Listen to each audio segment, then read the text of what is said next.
Olá, querida, eu sou o pastor Jean Oliveira e nós estamos começando mais uma aula do nosso curso gratuito de teologia. E desde já nesse início, eu quero te pedir que você se inscreva aí no canal, clique aí no botão de se inscrever, deixa aí o seu joinha, o seu like, tá bom? Deixa aí os seus comentários, compartilhe com as demais pessoas, tenho certeza que esse estudo vai abençoar a tua vida poderosamente. E antes de começarmos o estudo, vamos fazer uma oração, vamos falar com Deus. Feche os teus olhos, vamos orar. Senhor, nosso Deus e Pai, Deus bendito, santo, amado e todo-poderoso, te louvamos, te glorificamos, te bendizemos. Meu Deus, como é maravilhoso estudar a tua palavra, como é maravilhoso te conhecer. A tua palavra diz, ó Deus, que aos discípulos o Senhor revela os mistérios do teu reino. Então revela, meu Deus, os teus mistérios, abra o entendimento, ilumina, meu Deus, os olhos do nosso entendimento pela luz da tua palavra, porque ela é lâmpada para os pés, ela é luz para o caminho, ela é viva, é poderosa. E a tua palavra também declara que a vida eterna é essa, que te conheçam a ti só, por único Deus verdadeiro e a Jesus Cristo a quem enviaste. Assim nós queremos te conhecer e prosseguir em conhecer cada vez mais. Abençoe agora, meu Deus, cada pessoa que está assistindo, abra o entendimento de cada um deles, cada homem, cada mulher, que o Senhor me use também com graça, sabedoria, unção, revelação, autoridade. Abençoe, meu Pai, a tua igreja na face da terra.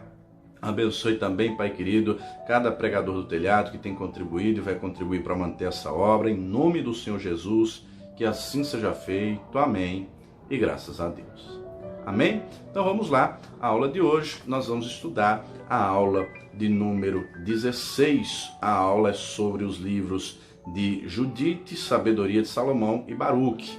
Nessa aula nós estamos estudando o nível Master, a disciplina são os livros apócrifos. Nós vamos estudar hoje a aula de número 16. Vamos lá. Antes de começarmos aqui, só uma breve introdução. Os livros apócrifos, né? A palavra apócrifo vem do grego apócrifos, no sentido de algo oculto, de algo que está escondido. Né? Esses livros apócrifos, deixa eu fazer uma explanação, uma explicação rápida.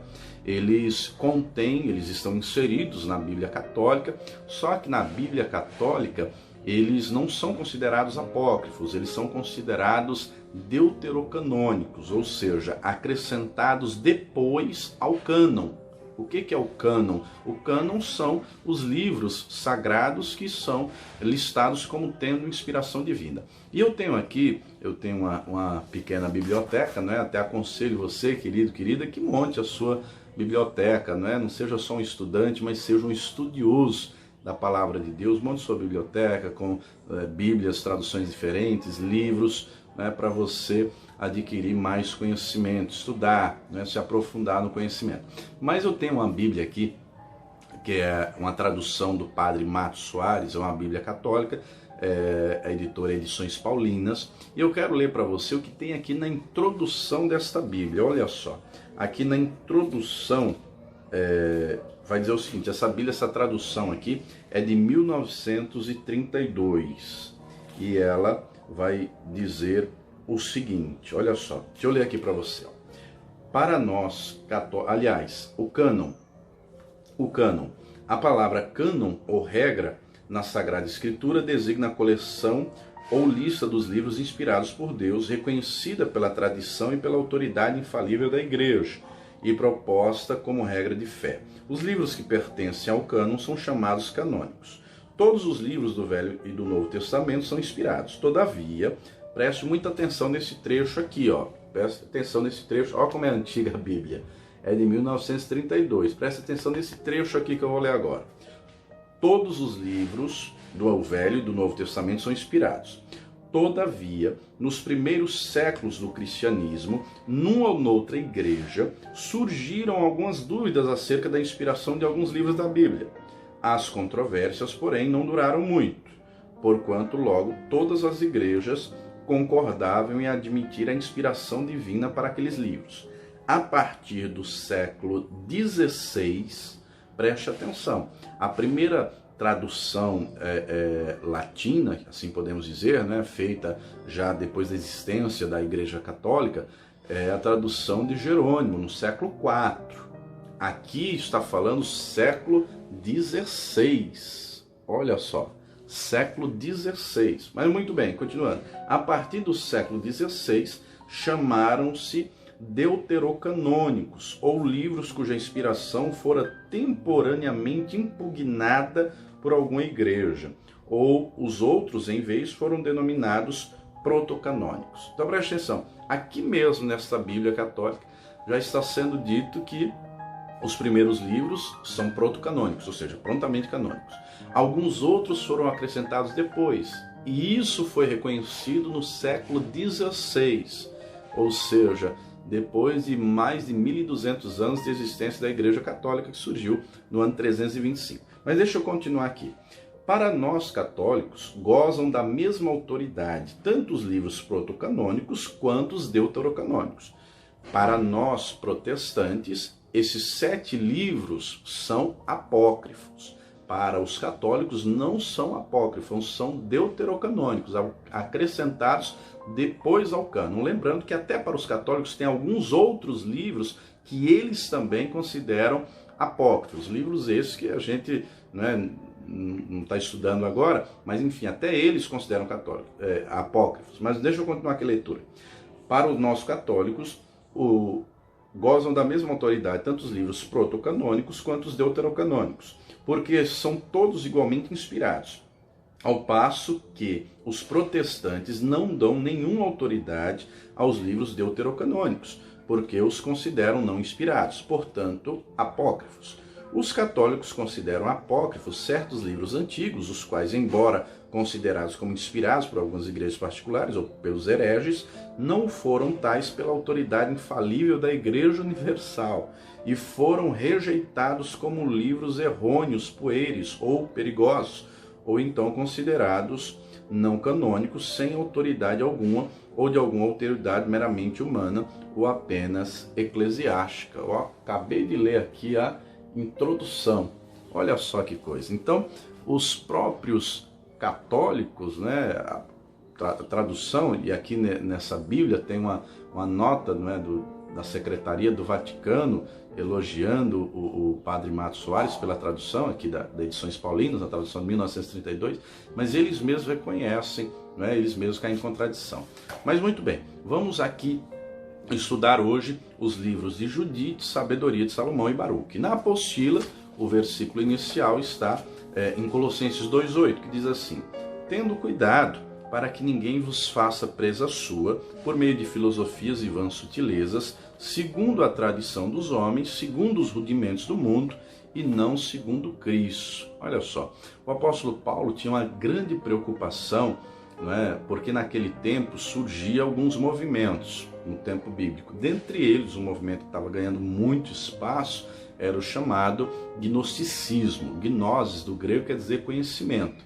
Então os gnósticos alegavam que tinham um conhecimento além, superior ao conhecimento dos apóstolos.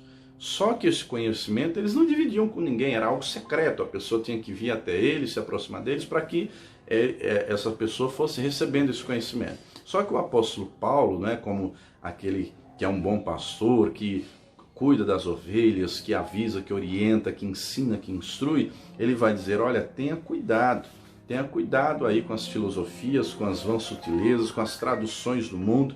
Nós lemos há pouco aqui na própria Bíblia Católica, falando de mais de uma vez da questão da autoridade suprema da igreja, Lembrando que na doutrina católica, amados, se coloca a igreja acima da escritura. Recentemente, há poucos meses atrás, eu vi um vídeo de um bispo católico dizendo o seguinte, você pode procurar esse vídeo aí no YouTube também, ele dizendo assim: a Bíblia é o livro da igreja, a Bíblia está subordinada à igreja. De sorte que se um católico questiona qualquer coisa que a igreja ensina, naquele momento ele deixou de ser católico e se tornou protestante. O maior erro dos protestantes é achar que a Bíblia está acima da igreja. Isso fala desse bispo, Fecha aspas aqui. Amados, a palavra de Deus é de Deus. A igreja foi criada por Deus, a igreja é formada, Jesus é o cabeça e nós somos o corpo. a igreja. Só que o corpo não está acima do cabeça. Jesus é o cabeça da igreja. Os homens, não é, que fazem a obra, os líderes, os pastores, bispos, enfim, não têm mais autoridade do que o cabeça da igreja, que é o Senhor. Então o apóstolo Paulo, querendo prevenir e alertar a igreja de Colosso e a igreja de maneira geral, né, ele fala: tenha cuidado, né, para que não corrompam vocês, tenham cuidado, não é, com as tradições. Não só Paulo, mas também João vai falar, depois você pode ler a primeira de João, capítulo 4, verso 1, ele traz um alerta muito forte, porque os gnosticismos defendiam com veemência. Ele vai dizer assim, 1 de João 4:1, e não creai a todo espírito, mas provai se o espírito é de Deus ou não, porque muitos falsos profetas já estão no mundo. Olha só, e aí na continuação ele diz: todo aquele que disser que Jesus não veio em carne, não é de Cristo, mas é um anticristo, ou seja, contrário a Cristo, contra Cristo. Por quê? Qual era a base elementar do ensinamento gnóstico? Que o espírito é bom, a parte material espiritual é boa, no entanto a matéria, a carne é má. Então, se o espírito é bom e a carne é má, Jesus não veio em carne, ele só veio em espírito. Olha só. Mas a Escritura afirma de maneira clara: Jesus era de carne e osso, minha gente. Jesus era de carne e osso, ele comia, ele tinha sono, ele chorava, não é?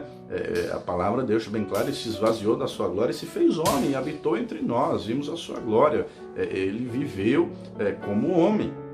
E mesmo depois de ressuscitado, né, a doutrina dos Testemunhas de Jeová dizem que Jesus só ressuscitou em espírito, porque o tabernáculo estava fechado, aliás, melhor dizendo, o cenáculo, não é, estava fechado quando ele apareceu aos discípulos, não é? Como é que carne atravessa a parede? Então eles dizem, os Testemunhos de Jeová, que Jesus só ressuscitou em espírito. Só que, minha gente, ele ressuscitou em carne e osso, com o mesmo corpo. Tanto é que ele disse a Tomé: toque aqui, né? Está lá em João capítulo 20. Jesus disse: tem alguma coisa de comer? Dê comida para eu comer. Olha só, porque eles estavam assustados, sem acreditar que era Jesus de fato, mas de fato era. Isso que a Escritura afirma. Então, muito bem, vamos aqui na apostila estudar. Hoje vamos estudar sobre Judite, Sabedoria de Salomão e Baruque. Muito bem, vamos lá sobre Judite. Né? A Judite era uma viúva judia, e esse nome Judite, né, vem de judeu, de judia, né, a versão feminina de judeu, judia. Muito bem, isso que diz o nome Judite. Muito bem, no livro de Judite, eu separei aqui para vocês, e eu vou ler aqui nessa Bíblia, né, a introdução. Cada livro aqui nessa Bíblia que eu tenho, cada livro tem a sua introdução.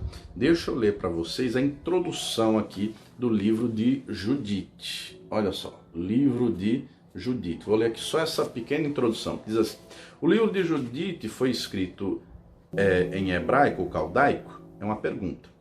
Mas não nos chegou senão as versões grega e latina. Olha só. Descreve um fato histórico acontecido no tempo em que Manassés, rei de Judá, se achava em Babilônia, prisioneiro do rei assírio Assurbanipal, mais conhecido como Nabucodonosor, rei da Babilônia. Aí pode-se dividir o livro em duas partes. Muito bem. Deixa eu ler aqui a primeira parte. Nabucodonosor, depois de ter vencido o rei dos Medos, conquista também a Ásia Menor, a Mesopotâmia e a Arábia. Todos se renderam incondicionalmente. O povo de Israel, porém, tenta resistir ao invasor assírio. O pontífice Eliaquim prepara a defesa. Holofernes, general do exército dos assírios, levanta o assédio à cidade de Betúlia e a reduz em extrema penúria, a ponto de se decidir os habitantes da cidade assediada a se entregar ao invasor. Segunda parte do livro, comentário aqui da introdução.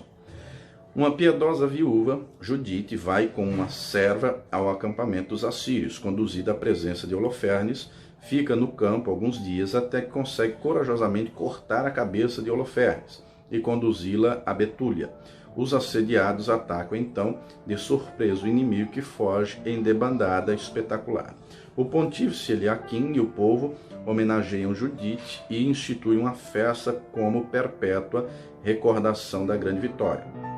O autor sagrado, contando a história de Judite, teve por fim animar os hebreus no meio de suas tribulações, mostrando-lhes que Deus não abandona o seu povo quando é fiel em observar a lei e recorre a ele com fé viva. É desconhecido o autor desse livro, supõe-se que tenha sido um judeu da Palestina, visto que descreve com toda a precisão as coisas e os lugares deste país. Só é interessante um detalhe, você percebeu que falamos aqui na introdução da cidade de Betúlia? Até hoje nunca se achou essa cidade chamada Betúlia. Até hoje nunca se acharam, né? Alguns chegam a dizer que na realidade ela estivesse falando de Betel, né? Betel tem na escritura, mas e foi achado.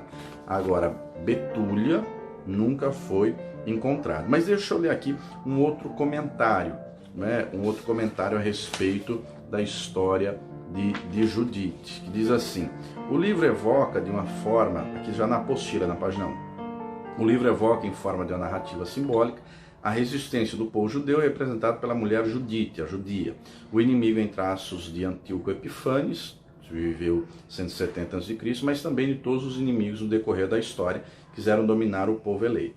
Isso traz consigo alguns efeitos estranhos. Nabucodonosor é chamado rei da Síria, residindo em Nínive, etc. É como se o presidente da Argentina, do século XXI, fosse chamado imperador do Brasil no século XIX e dito morar no Rio de Janeiro. Ou seja, são dados históricos que não batem, que não conferem, não procedem, não é? Não procede, não tem historicidade, não tem confirmação histórica, arqueológica nenhuma.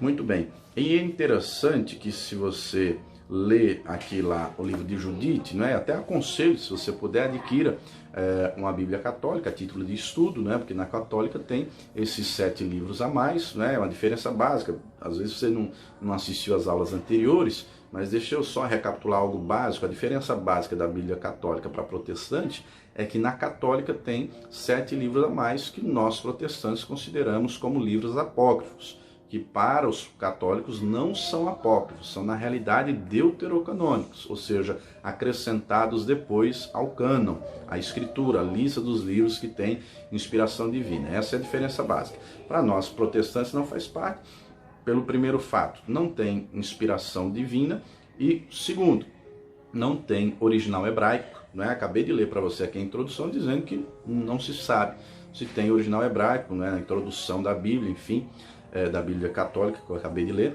Então, o Antigo Testamento foi todo escrito em hebraico, com pequenos trechos de Daniel e de Jeremias em aramaico, porque narra o período que eles estiveram na Babilônia. Na Babilônia, eles falam aramaico. Tanto é que quando eles voltam para Jerusalém, depois dos 70 anos do cativeiro, se você ler o livro de Neemias, capítulo 8, o texto vai dizer que Neemias, durante 7 dias, ele leu as escrituras, a lei, não é, das 6 da manhã ao meio-dia, ele lia em hebraico e explicava o seu sentido, porque o povo só falava aramaico, o povo não falava mais o hebraico. Mas todos os livros do Antigo Testamento, não é, em regra, foram escritos em hebraico. Esses apócrifos não tem sequer um em hebraico, não tem. E o contexto dos próprios livros não trazem consonância, coerência com a Bíblia como um todo.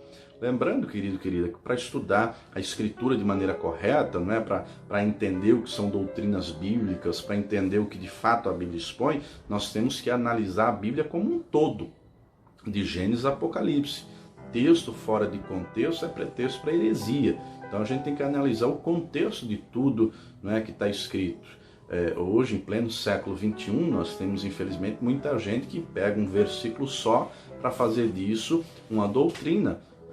Por exemplo, o texto lá de 1 Coríntios 11 fala da mulher usar véu. Inclusive, hoje tem uma denominação no nosso país que a mulher usa o véu. Só que no versículo seguinte, o texto é claro em dizer que o cabelo foi dado em lugar do véu. Então, se a mulher já tem cabelo crescido, é honroso, não precisa. E lembrando que esse crescido, queridos, não diz tamanho, comprimento. Não diz se é 1 centímetro, 2, 1 palmo, 1 metro. Não diz o tamanho. O que é que o apóstolo Paulo queria ali ensinar, instruir a igreja de Corinto, inspirado pelo Espírito Santo? Não é? Deus criou Adão e Eva, homem e mulher. No tempo de Corinto, no tempo bíblico, as pessoas que se converteram em Corinto eram todas pagãs. Corinto era a segunda maior cidade da Grécia na época, né? A primeira era Atenas, a capital, e a segunda era Corinto. Então acreditavam no panteão dos deuses do Olimpo. Havia uns templos lá em Corinto, então muitos, para servir naqueles templos, tinham que fazer votos e raspar a cabeça, era careca, tanto homem quanto mulher. Então imagine você entrar num lugar, num ambiente que tanto homem quanto mulher, todo mundo é careca. E detalhe, hoje, né, tem calça, hoje tem camisa, enfim, naquela época era aquele vestidão comprido. Mas o que Paulo está querendo prevenir? Você distinguir quem é homem e quem é mulher. A mulher usa o véu, né, cobrindo a cabeça. Agora, já tem cabelo crescido, não precisa mais usar o véu. Hoje, em pleno século XXI, tem mulher que tem cabelo até o pé, né, e usando o véu do mesmo jeito. Já aconteceu com você? Olha que coisa curiosa, nesses dias nós temos vivido dias assim. Já aconteceu com você de olhar para uma pessoa e não saber distinguir se era homem ou mulher, né? Eu costumo brincar se é Coca ou Fanta. Você fica, meu Deus, e agora? Será? Será que é homem? Será que é mulher? Não, querido, Deus criou o homem e a mulher. Você tem que olhar para um homem e saber que é um homem. Você tem que olhar para uma mulher e saber que é a mulher, né?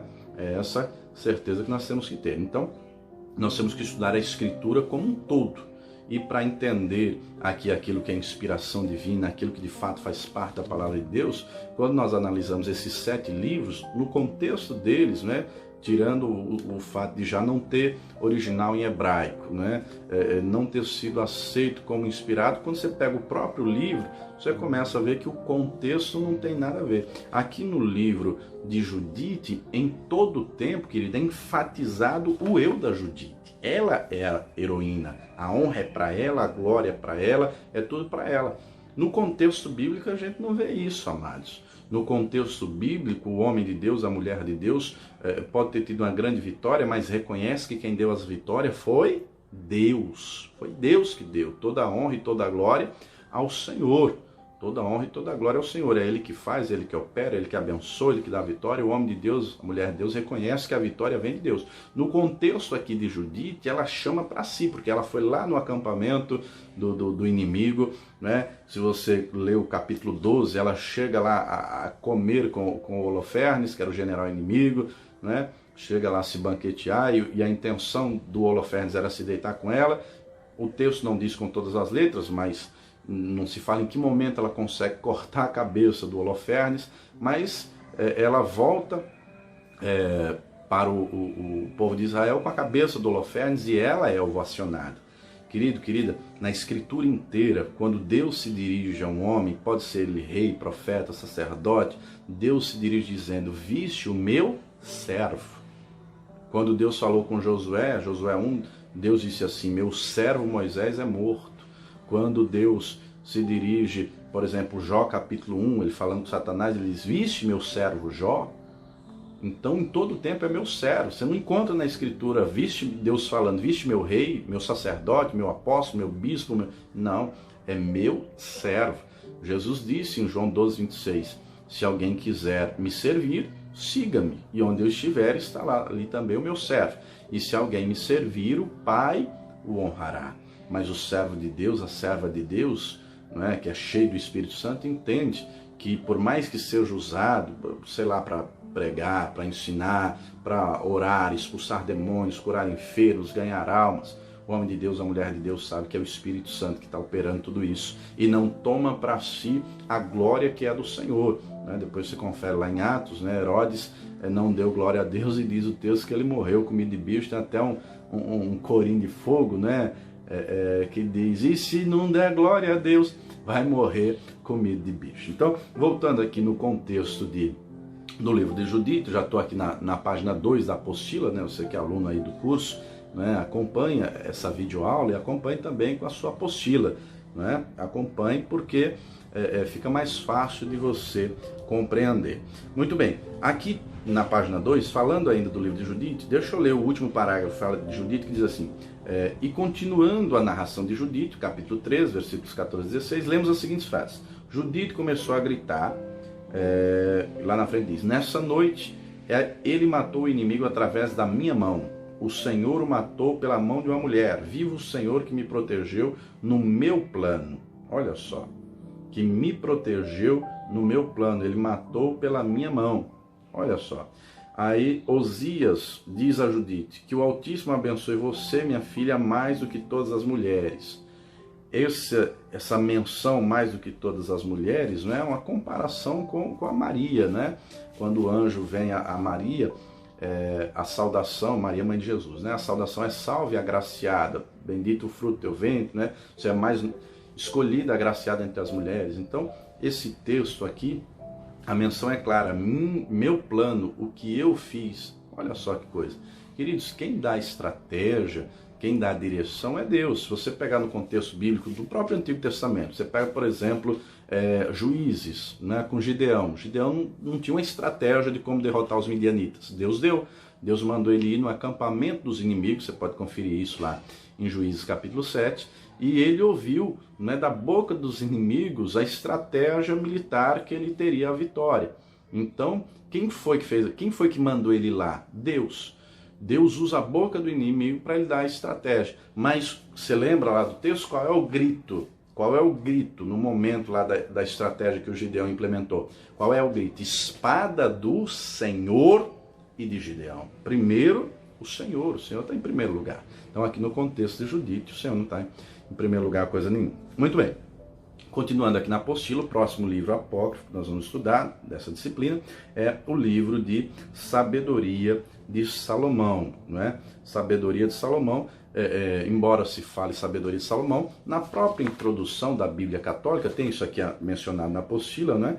Foi escrito por um autor judeu de Alexandria. Alexandria, amados, foi uma grande cidade do Egito, fundada por Alexandre o Grande. Mas deixa eu ler para você aqui a introdução de Sabedoria de Salomão. Só que aqui nessa Bíblia que eu tenho, só fala livro de sabedoria, tá vendo?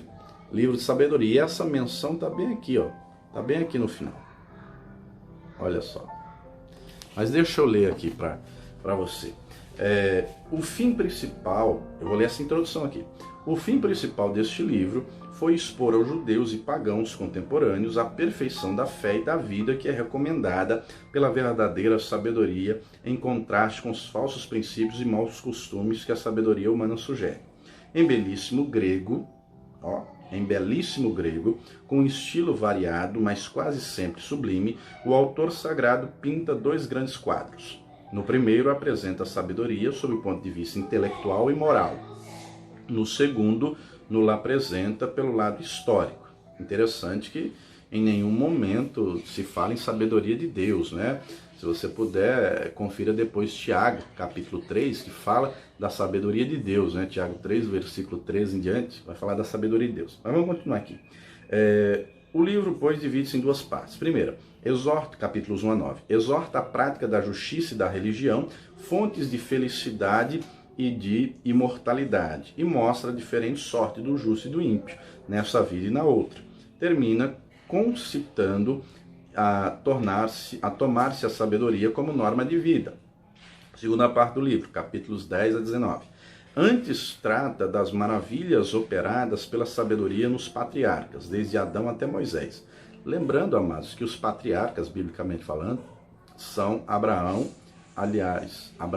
Isaac e Jacó, não é? José, esses são os patriarcas do povo judeu. Continuando aqui. Em seguida, passa a falar da origem e estúpida imoralidade da idolatria nos seus diferentes aspectos. Dá para você ler aqui, ó, idolatria? Da idolatria nos seus diferentes aspectos.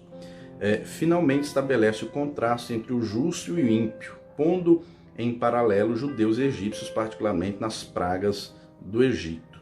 O livro da sabedoria, embora faça algumas vezes falar de Salomão, para dar ao trecho vivacidade e eficácia, todavia foi escrito no Egito, talvez em Alexandria, entre os anos 150 e 50 a.C. Olha só, a própria introdução, né, confirma que esse livro não foi escrito por Salomão coisa nenhuma. Porque Salomão viveu, minha gente, quase 1000 anos antes de Cristo, né? Ele assumiu o reinado do ano 1000 ao ano 960 a.C. Então tem a menor condição de Salomão estar vivo aqui nesse tempo, não é?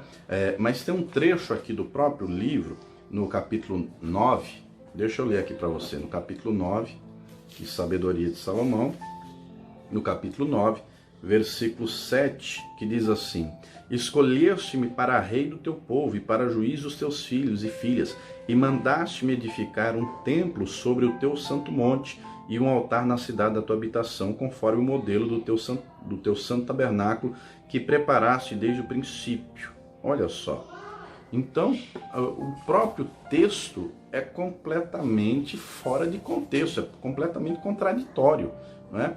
E uma outra coisa muito forte é que fala muito aqui nesse livro, né, a respeito, por exemplo, de morte. No próprio capítulo 1, deixa eu ler aqui para você, ó. No próprio capítulo 1 aqui de Sabedoria, no versículo 12, já diz assim, ó: não procureis ansiosos a morte. Capítulo 1, versículo 12 aqui de Sabedoria, livro de Sabedoria. Não procureis ansiosos a morte com os descaminhos da vossa vida, nem adquirais a perdição com as obras das vossas mãos, porque Deus não fez a morte, nem se alegra com a perdição dos vivos, porquanto ele criou todas as coisas para que subsistissem e fez saudáveis todas as criaturas do mundo na sua origem, e não há nelas nenhum veneno mortífero, nem o domínio da morte existia sobre a terra, porque a justiça é estável e imortal. Os ímpios, porém, chamaram a morte com as suas obras e palavras, e julgando a amiga, desvaneceram-se e fizeram aliança com ela, porque eram dignos de tal sociedade. Então esse texto aqui, amados, está completamente fora de contexto, né? E uma outra coisa que você pode conferir lá no capítulo 17 e 18, aqui de Sabedoria, não é mencionado sequer o estado intermediário. Uma explicação breve sobre o estado intermediário, você possa ter uma boa memória. O que é o estado intermediário? Quando o salvo morre, ele vai para o paraíso, vai para o seio de Abraão, né? Quando o ímpio morre, ele vai para o inferno, quando aquele que não é salvo. Jesus disse, você pode conferir lá em Lucas 22, quando Jesus está na cruz, né? E à direita tem um ladrão e à esquerda tem outro ladrão. O da esquerda blasfema: tu não és o Cristo, não és o Filho de Deus? Você é o Filho de Deus, desça aí dessa cruz, que eu vou crer, não é? E aí você vai se salvar e vai salvar nós. Mas o da direita, o Dimas, disse: você ainda nem tem temor, estando na mesma condenação? Nós, na verdade, com justiça. É justo, mas esse nada fez. Olha só, o que está à direita, ele entende que a condenação da crucificação para ele é justa, porque ele é um bandido. A condenação, amados, a crucificação, melhor dizendo, era a pior condenação que havia na época. Então ele entende que ele é um bandido, que ele é merecedor daquilo, só que de alguma maneira ele conhecia Jesus. Como é que ele sabe que Jesus não cometeu nenhum crime, nada de errado para estar ali na mesma condenação? Ele diz: nós com justiça, mas este não, este nada fez. Pode conferir isso lá em Lucas 22. Muito bem. E o Dimas disse para Jesus: Senhor, lembra-te de mim quando entrares no teu reino. Com essa frase ele disse muita coisa. Lembrando, queridos, que o Senhor conhece a intenção do nosso coração, ainda que com palavras não consigamos mensurar e falar, externar, expor. Mas com essa frase ele está dizendo: o Senhor não é só um homem, o Senhor é Deus, é o Salvador, é o Messias. Eu quero ser salvo, eu me arrependo dos meus pecados, me salve. Com essa frase ele disse tudo isso. É por isso que Jesus responde, melhor dizendo, a ele, dizendo assim: ainda hoje estarás comigo no paraíso. Ainda hoje. Então, paraíso é um lugar de delícias, não é um lugar de refrigério. Inclusive, Jesus conta até, deixa eu ler aqui para você, em Lucas 16, dizem alguns que é uma parábola, mas eu entendo, queridos, que é, na realidade, uma história verídica. Uma história verídica. Lucas 16, no versículo de número 19 até o 31, vai falar do rico e do Lázaro. Lembrando que as parábolas, queridos, Jesus contou diversas parábolas. Só que nas parábolas ele nunca usou o nome próprio. E nessa ele usa o rico e o Lázaro. Lázaro é nome próprio. Então leva a entender que de fato não é uma parábola, uma conjectura, embora que até as próprias parábolas são ilustrações que trazem uma verdade espiritual de fundo.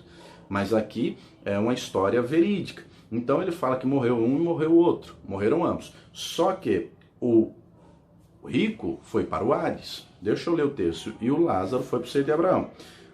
Ora, estou lendo aqui Lucas 16, 19. Havia um homem rico e vestia-se de púrpura e de linho finíssimo e vivia todos os dias regalada e esplendidamente. Olha o estilo de vida. Havia também um certo mendigo chamado Lázaro, que jazia cheio de chagas à porta daquele, e desejava alimentar-se com as migalhas que caíam da mesa do rico, e os próprios cães iam lamber-lhes as chagas. E aconteceu que o mendigo morreu e foi levado pelos anjos para o seio de Abraão. E morreu também o rico e foi sepultado. E no Hades, Hades é uma palavra grega para inferno, o significado é inferno. Ergueu os olhos, estando em tormentos, e viu ao longe Abraão e Lázaro no seu seio. E clamando disse: Abraão, meu pai, tem misericórdia de mim, e manda Lázaro que molhe na água a ponta do seu dedo, e me refresque a língua, porque eu estou atormentado nessa chama. Disse, porém, Abraão: Filho, lembra-te de que recebeste os teus bens em tua vida, e Lázaro somente males, e agora este é consolado e tu atormentado. E além disso, preste atenção no versículo 26, está posto um grande abismo entre nós e vós, de sorte que os que quisessem passar daqui para vós não poderiam, nem tampouco os de lá passar para cá.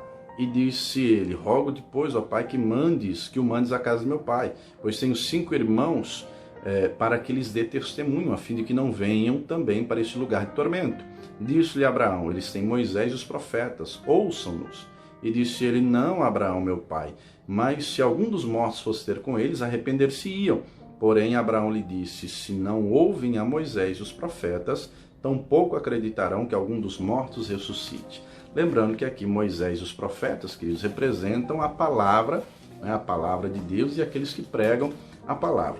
Mas ele fala de um grande abismo. Não tinha como passar de lá para cá nem cá para lá. Aqui no livro de sabedoria nem sequer é mencionado esse estado intermediário. Depois nós vamos estudar mais à frente, né, os livros de Macabeus, e é com base nos livros de Macabeus que a doutrina católica, aliás, a Igreja Católica, formulou a chamada doutrina do purgatório. Aqui na apostila, na página 3, né, tem um comentário do pastor João Ribe Palharim, falando a respeito do estado intermediário da doutrina do purgatório, que o Papa Leão X, né, precisando de recursos para a Igreja de São Pedro, ele mandou saírem recolhendo recursos do povo, e era o seguinte jargão: quando a moeda cai no cofre tilintando, a alma sai do purgatório voando. Olha só, essa doutrina não tem sustentação bíblica nenhuma, porque se compra a salvação com dinheiro, para que Jesus morreu?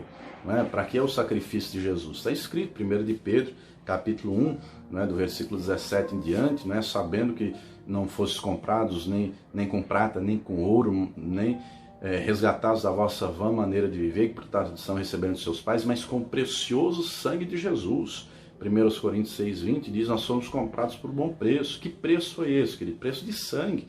Se uma pessoa consegue ser salva pagando, não é? Deus então é um mercenário. Isso não existe na Bíblia, queridos. A salvação é pela graça e graça de Cristo, pela fé, né? Mas naquela época, né, o povo não tinha acesso à Escritura, então acreditavam. E aí a Igreja Católica foi recolhendo aos milhares, né, as contribuições. Você pode conferir alguns filmes da época, tem aqui no YouTube mesmo, se você puder, assista Lutero. Tem um outro filme também chamado Fora da Lei de Deus, que conta a história do William Tyndale. O William Tyndale era inglês, ele traduziu a Bíblia para o inglês e ele foi depois queimado vivo. O nome do filme é o Fora da Lei de Deus porque eles vendiam as sacas de milho, de grãos, transportavam para outros países, e ele pegava as Bíblias e colocava no fundo das sacas, e aquilo era proibido, por isso que o nome do filme é o Fora da Lei de Deus. Mas você vai ver, nesse período a Igreja Romana dominou durante todo o período medieval. E olha só que coisa, estamos falando de um período de mais de 1000 anos, né? E hoje continua tendo uma influência muito forte no mundo inteiro. Mas veja, eles não alteraram, queridos, nem os livros apócrifos. Olha só, porque poderia, com o passar do tempo, né, eles alterarem os livros, tirarem. Se você ler aqui Sabedoria de Salomão, querido, vai falar muito a respeito de idolatria, né? Sabedoria de Salomão fala muito a respeito de idolatria, fala muita coisa. Só que eles nem sequer alteraram isso. Eles não alteraram, eles deixaram. O que eles se valem? A Bíblia está subordinada à igreja. Então, as doutrinas da igreja estão acima da palavra de Deus. Não é muito diferente de hoje em dia, né? Tem muita igreja protestante por aí que diz que é de Deus, mas tem várias doutrinas que não têm coerência bíblica. Quer ver um exemplo muito simples que você já deve ter ouvido? Jesus diz: quem crer e for batizado será salvo. Ele não diz quem crê e for casado no papel. Ele não diz quem crê e conhecer a Bíblia inteira. Quem crê e tiver um ano de igreja. Quem crê e tiver casado no papel. Ele não diz nada disso. Está escrito Marcos 16. Quem crer e for batizado. Se você ler lá em Jesus batizava os que criam, ainda que não ele, mas os seus discípulos. Se você ler Atos dos Apóstolos em diante, né? Você pega, por exemplo, Atos 2, o Espírito Santo veio, todos foram cheios do Espírito Santo. Muito bem. Aí depois chegam o povo para Pedro e dizem: e agora, Pedro, o que é que nós faremos? Lá no versículo 37 diante, aí Pedro diz: arrependam-se, arrependei-vos, porque é chegada a vós o reino dos céus. Se arrependeram, e diz o texto, naquele mesmo dia foram batizadas quase 3.000 almas. Você pega lá, por exemplo, em Atos capítulo 8, Filipe em Samaria, foi do mesmo jeito, né? Pregou, eles criam, já batizavam. Você pega, por exemplo, em Atos 9, não é? O que demorou mais na escritura para batizar foi o Saulo, depois vai se tornar Paulo, né? 3 dias, mas depois foi batizado nas águas. Você pega Atos 10, quando Pedro vai à casa de Cornélio, o Espírito Santo vem, a glória de Deus toma, aquele negócio, bênção tal. Aí, se você ler lá em Atos 10, versículo 40 e diante, Pedro vai dizer: vocês podem resistir à água, e naquele mesmo dia batizou ele todos da sua casa. E eles eram romanos, né? Pedro ficou surpreso de ver que o Espírito Santo vinha sobre os gentios também. Você pega outros exemplos, por exemplo, Atos 16, quando Paulo e Silas está lá em Filipos, né? Eles são presos, encarcerados, aí o Senhor opera lá de maneira tremenda, eles são libertos, o carcereiro vai se matar, e aí Paulo diz: não faça isso, estamos todos aqui. E o carcereiro diz: senhores, o que eu tenho que fazer para me salvar? E Paulo e Silas dizem: crê no Senhor Jesus e será salvo tu e a tua casa. E aquele carcereiro pega o Paulo e o Silas, leva para a casa dele, e enquanto era já meia-noite na hora do terremoto, né? Então vai madrugada dentro. Enquanto o carcereiro estava limpando os vergões das costas de Paulo e Silas, né, os machucados, os ferimentos, Paulo e o Silas pregando a palavra, pregando a palavra, pregando a palavra. E se você ler o texto, vai dizer, deixa eu ler aqui para você, aqui em Atos 16, naquela mesma hora da madrugada. Querido, o Senhor tem pressa pela salvação. Atos 16, 33. E tomando-os ele consigo, naquela mesma hora da noite, lavou-lhes os vergões, e logo foi batizado ele e todos os seus. Então, na Escritura, queridos, você não vê Deus exigindo de ninguém fazer curso de teologia, conhecer a Bíblia inteira, ser casado no papel. Você não vê, a única exigência é crer. Creu, eu tenho que batizar. Querido, querida, primeiro a pessoa tem que regularizar a situação dela diante de Deus, depois regulariza diante dos homens. Como é que uma pessoa vai entender algo espiritual se ela nem sequer nasceu no mundo espiritual? João 3,5, o Senhor Jesus diz: quem não nascer da água e do Espírito não pode entrar no reino de Deus. O que é nascer da água? Batismo nas águas. Ela tem que crer com o coração, falar com os lábios e demonstrar essa fé através do batismo nas águas, né? E depois, sim, ela vai começar a entender as coisas espirituais. 1 Coríntios 2, versículo 15, diz que o homem espiritual discerne bem todas as coisas. Uma pessoa natural não compreende as coisas do Espírito, porque ele parece loucura, não é o que Paulo diz aos Coríntios 2. Então, tem que cumprir isso, mas tem muita gente por aí que diz: não, só batizo se for casado no papel. Querido, querida, certidão de casamento só existe no mundo há cerca de aproximadamente 400 anos. Um francês chamado Jean-Jacques Rousseau criou o contrato social, porque um casamento gera direitos e obrigações, né? E hoje faz parte da lei, não só do nosso país, mas de todo mundo. Na Bíblia, queridos, não existia certidão de casamento. Não existia. Para Deus, entenda, quando um homem e uma mulher vão coabitar juntos maritalmente, deixou a casa do pai, a casa da mãe, e vão viver juntos em família, o único homem, a única mulher, habitando familiarmente, né? E muitos já têm até filhos, muitos já chegaram até mim, pastor, mas eu ouvi dizer que eu estou em fornicação. Eu já faço a primeira pergunta, peraí, você trai a sua esposa? O camarada diz, não. Ela tem outro homem além de você? Não. Vocês convivem na mesma casa, desde que se juntaram, é um único homem, a única mulher? É. Falei, querido, você pode batizar. Diante de Deus você está casado. Agora, você precisa regularizar a sua situação diante dos homens, porque o casamento gera direitos e obrigações. Primeiro case com Deus, né? Cele a sua aliança primeiro com Deus, depois você vai selar com a sua mulher diante dos homens. Mas isso não é impedimento para se batizar. E esse é só um exemplo, né, de algumas doutrinas que usam por aí que está completamente fora do contexto bíblico. Mas voltando, se você tiver alguma dúvida sobre isso, deixa aí nos comentários, tá bom? Mas voltando aqui na nossa apostila, vamos lá.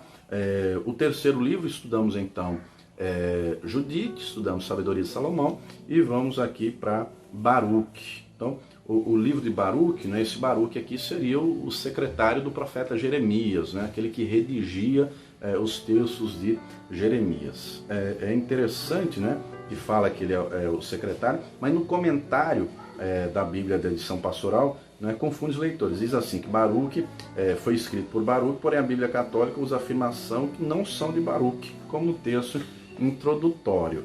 É uma contradição terrível, né? E fica difícil de saber quem de fato escreveu, quem não escreveu. Deixa eu pegar aqui para você, deixa eu ler aqui a introdução do livro de Baruque. Olha o que diz aqui, ó, introdução do livro de Baruque. Baruque, filho de Nerias, discípulo e secretário de Jeremias, pertencia à nobre família da tribo de Judá. No 4º ano do reinado de Joaquim, escreveu os oráculos ditados por Jeremias e os tornou a escrever depois que o rei os queimou. Sedecias lançou-o no cárcere junto com Jeremias, onde permaneceram até a queda de Jerusalém. Seguiu Jeremias até Másua e mais tarde até o Egito. 5 anos depois da destruição de Jerusalém, encontramo-lo novamente em Babilônia, onde provavelmente residiu por mais 8 anos até a sua morte. De Baruque restou-nos um pequeno livro cujo original hebraico se perdeu e que apareceu na tradução dos 70. Né? Essa tradução dos 70 é a Septuaginta. A tradução latina do livro de Baruque foi feita muito antes de Jerônimo, assim mesmo foi introduzida na Vulgata. Muito bem, deixa eu ler aqui. O apêndice transcreve uma carta de Jeremias aos exilados da Babilônia. O livro de Baruque se integrou com o de Jeremias de modo tal que os padres da igreja fizeram dele um único livro, e na Vulgata ficou unido com as lamentações ao livro de Jeremias. Olha só, no capítulo 6 aqui de Baruque, da profecia de Baruque, eu vou ler o capítulo 6 a partir do versículo de número 29, que diz o seguinte, vamos ler aqui. Por que lhes chamam, pois, deuses? Porque as mulheres fazem oferendas a estes deuses de prata e de ouro e de madeira, e nas suas casas ou templos estão assentados os sacerdotes, tendo as túnicas rasgadas e as cabeças e a barriga rapada e a barba rapada e as suas cabeças descobertas, e rugem, fazendo alaridos diante dos seus deuses, como no festim do morto. Os sacerdotes tiram-lhe os seus vestidos e com eles vestem as suas mulheres e os seus filhos. E ainda que aos ídolos se lhes faça algum mal ou algum bem, não podem dar o pago, nem podem pôr um rei, nem tirá-lo, nem tampouco podem dar riquezas, nem retribuir o mal. Se algum lhes faz um voto e não cumprir, nem disso se queixam, não livram ninguém da morte, nem defendem o fraco do mais poderoso. Não restituem à vista a um cego, nem livram o homem da sua necessidade. Não se compadecerão da viúva, nem farão bem aos órfãos. Esses seus deuses são semelhantes às pedras do monte, sendo feitos de madeira e de pedra, e de ouro e de prata. Os que os adoram serão confundidos.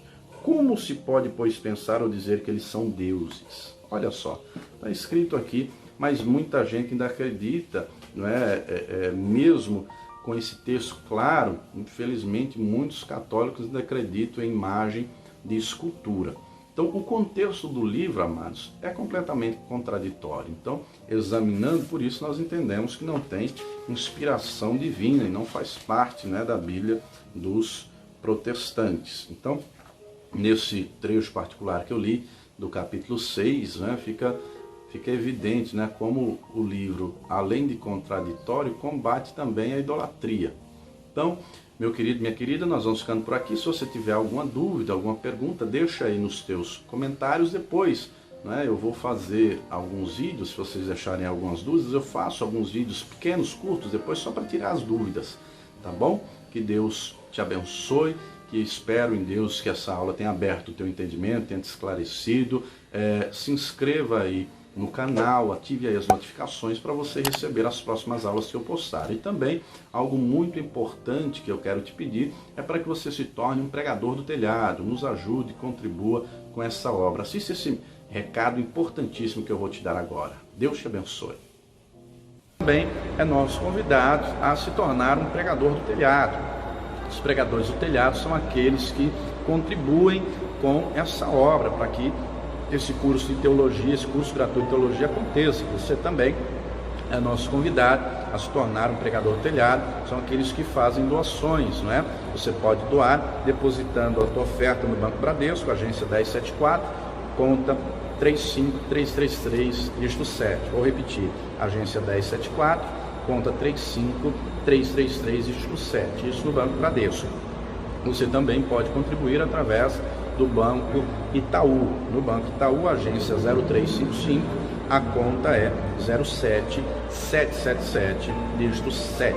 Vou repetir, no Banco Itaú, agência 0355, conta corrente 07777, dígito 7. Se você precisar, o CNPJ da Paz e Vida é, anote aí, 52-844-412, 1000 ao contrário, 01. Vou repetir, o CNPJ da Comunidade Cristã Paz e Vida, 52-844-412, 1000 ao contrário, 01.